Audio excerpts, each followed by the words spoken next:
A graça e a paz do Senhor Jesus Cristo. Estamos dando início a mais uma EBD online, onde nós estamos estudando a nossa declaração doutrinária, a declaração doutrinária da Convenção Batista Brasileira. Hoje nós iremos estudar o nosso 18º capítulo da nossa declaração, na qual irá falar sobre a morte, mas a morte é no estado intermediário entre o que acontece agora e a eternidade.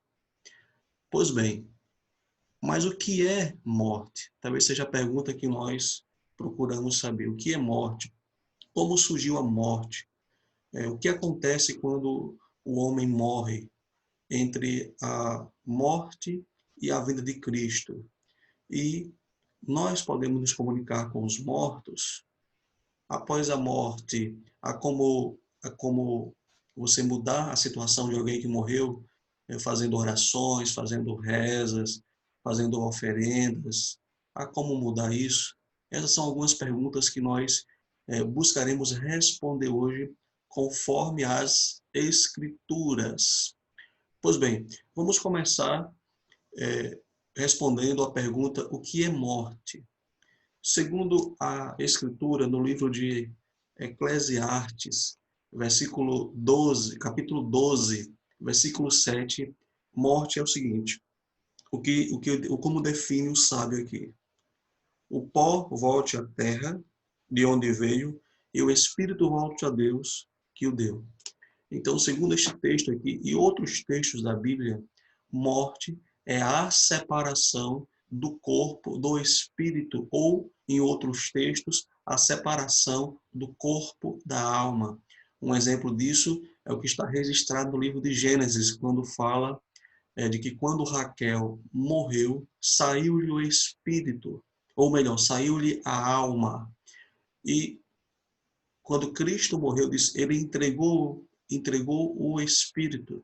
Então, morte é essa separação entre corpo e alma. Quando isto acontece, quando há uma separação entre o material e o imaterial, isso acontece a morte, né? O ser humano, ele para de existir aqui na Terra. Aqui fica somente o corpo. E para onde vai o espírito?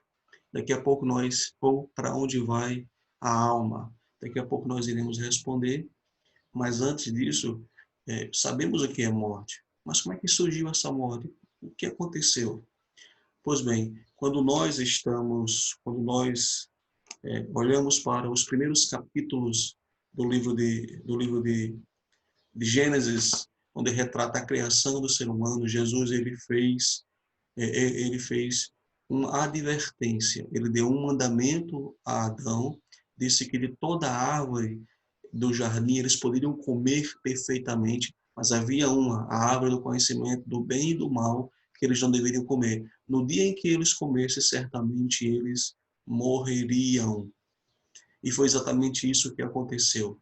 Quando chegamos no capítulo 3 de Gênesis, nós encontramos a serpente, e segundo o Novo Testamento, segundo o livro de Apocalipse, essa serpente seria o próprio Satanás, ele tendo um diálogo com Eva, e ali distorcendo a palavra de Deus, conduz a Eva a comer do fruto e dá a Adão. Quando eles comem, eles sentem que estão nus, experimentam a morte espiritual, que é a separação do homem e Deus.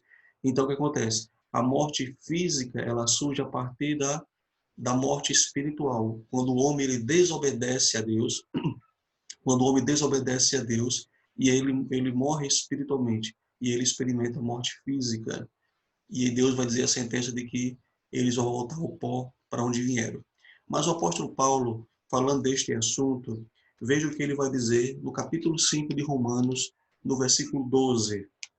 Portanto, da mesma forma como o pecado entrou no mundo por um homem e pelo pecado a morte, assim também a morte veio a todos os homens, porque todos pecaram. Então a morte era a consequência direta da desobediência do homem para com Deus. Todos nós, primeiramente, pecamos em Adão e, em consequência disso, também nós pecamos constantemente. A morte é a consequência de termos desobedecido a Deus, desobedecermos a Deus. E, como consequência, nós experimentamos a morte, né? Que é essa separação espiritual que acontece primeiramente. Já nascemos, já nascemos, já nascemos espiritualmente mortos, porque nascemos com a natureza pecaminosa e, em consequência disso, nós passamos a morrer. Pois bem, nós já vimos de que morte é a separação entre corpo e espírito ou alma. Vimos que isso aconteceu como consequência do pecado. Mas o que acontece com o homem quando ele morre? Ele entra num estado de sono, de inconsciência. Pois bem, nós batistas acreditamos de que quando o homem, ele, não somente nós batistas, mas todos os evangélicos, tirando alguns grupos heterodoxos, acreditamos de que quando o homem morre, ele fica no estado de consciência, o seu espírito continua consciente.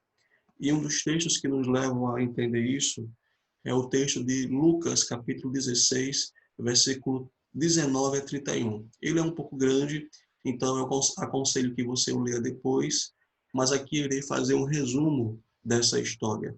Aqui nós temos duas personagens, Lázaro e o rico. A primeira coisa que nós precisamos entender é de que aqui é uma parábola, né?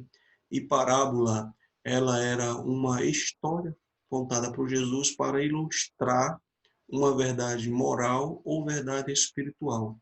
Porém, por mais que haja elementos fictícios, ou seja, não essa história da forma como foi contada não existiu de fato, mas por trás dessa história existe uma realidade. Então, as parábolas de Jesus, elas surgem a partir da realidade. Por exemplo, quando ele fala da parábola do semeador, quando ele conta aquilo ali, é porque aquela história fazia parte da realidade dos judeus ali.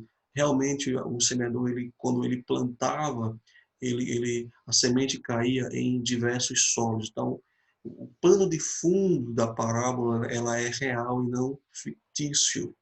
Então, o fato de nós entendermos que aqui é uma parábola não significa de que por trás disso daqui há uma história real. Deixa eu dar aqui uma outra questão. Os saduceus não acreditavam na vida após a morte e nem na ressurreição e não criam em anjo. Então, quando Cristo vai entrar em confronto com eles sobre esta questão, no capítulo 22 de Mateus e textos paralelos, nós iremos perceber que Jesus ele corrige esse pensamento acerca da ressurreição, corrige esse pensamento acerca da vida após a morte em relação aos anjos. Ele vai dizer que na ressurreição não será assim, seria semelhante aos anjos. Então, ele ali, de maneira indireta, ele corrige a questão do pensamento errado da ressurreição, dos saduceus, dizendo que há ressurreição. Ele corrige a questão dos anjos, dizendo que existem anjos. E, de maneira indireta, quando ele diz quando ele vai dizer aqueles saduceus, ele vai falar de que eu não sou Deus dos mortos, mas dos vivos, né? Eu sou Deus porque está escrito na lei, eu sou Deus de Abraão, Isaac e Jacó. Então ali ele já começa a corrigir a ideia de que a pessoa que morre, ela está num estado de inconsciência, mas ele diz que é Deus dos vivos, ou seja, de alguma maneira a pessoa continua a viver após morrer fisicamente. Aqui Jesus ele está lidando diretamente com outros líderes religiosos.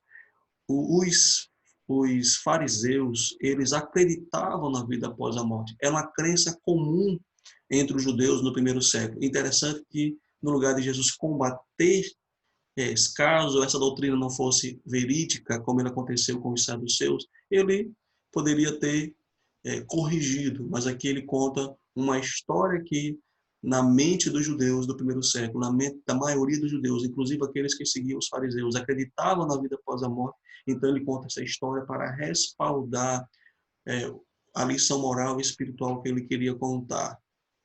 Então, isso aqui é importante para entendermos de que nós temos no meio evangélico dois pensamentos. Um que essa parábola é uma história real e outro que é uma parábola.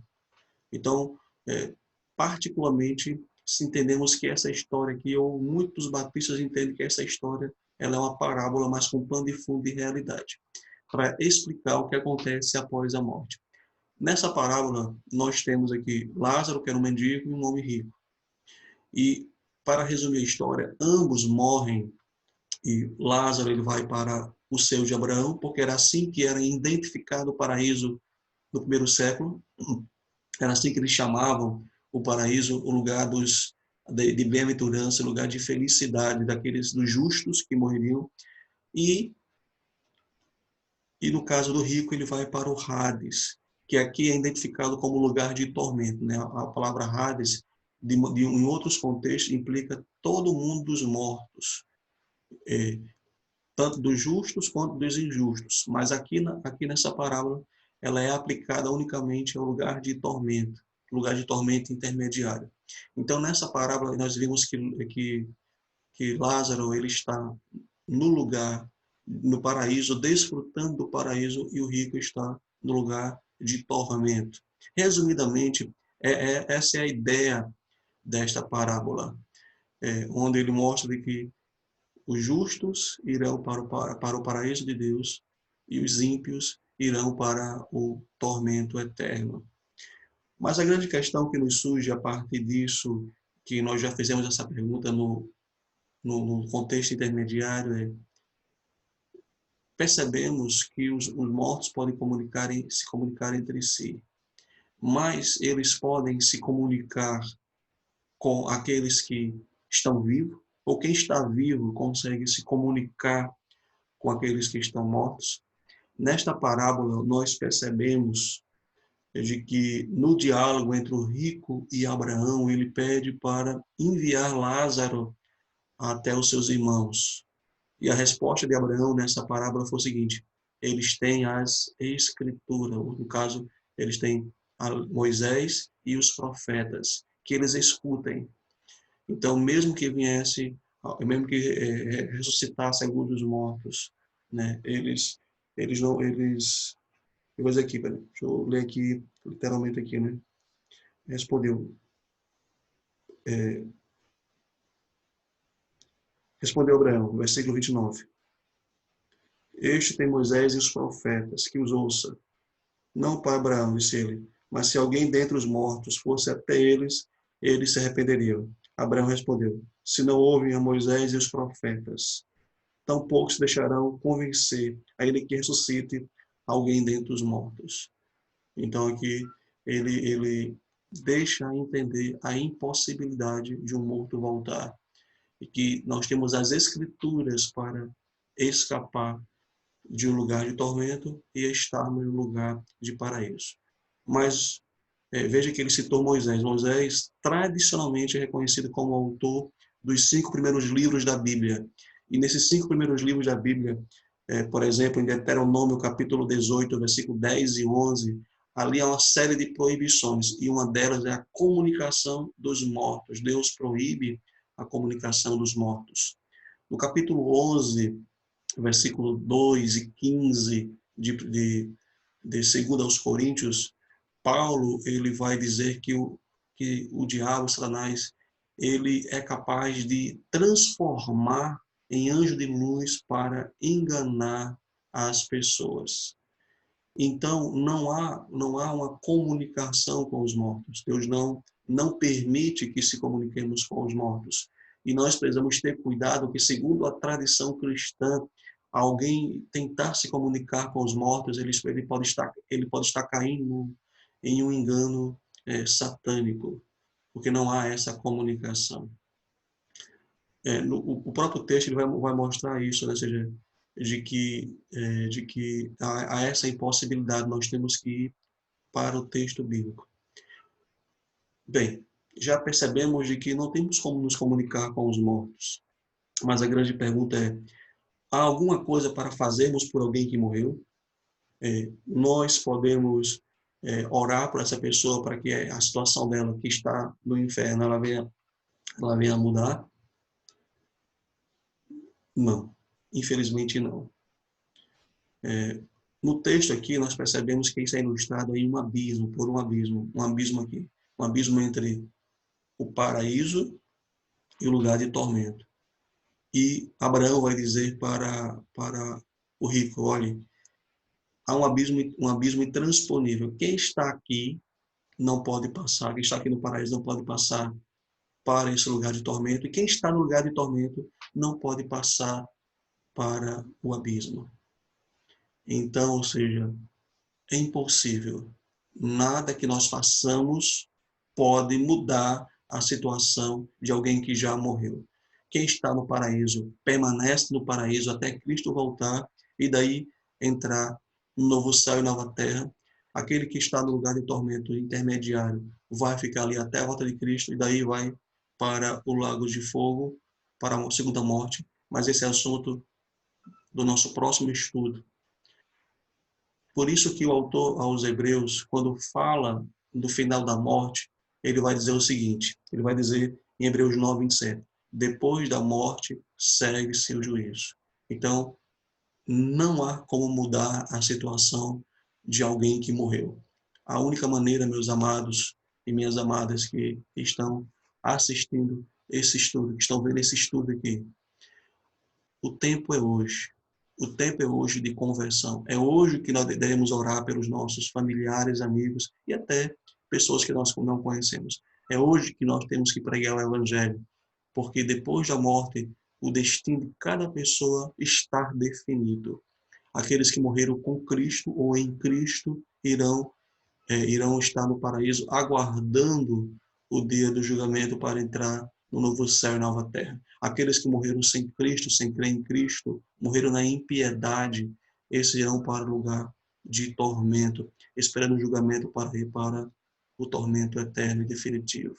Então é hoje que precisamos pregar o evangelho, orar por todas as pessoas, para que elas não possam ir para o lugar de tormento, mas possam estar no paraíso de Deus. Que Deus te ajude, te auxilie, te dê força para que você seja um crente fiel, que compartilhe Jesus com as pessoas, para que elas não venham para o lugar de tormento, não venham ir para o lugar de tormento após a morte, mas venham estar no paraíso de Deus. Que Deus te abençoe e que te ajude a cumprir esta missão. Fique com Deus.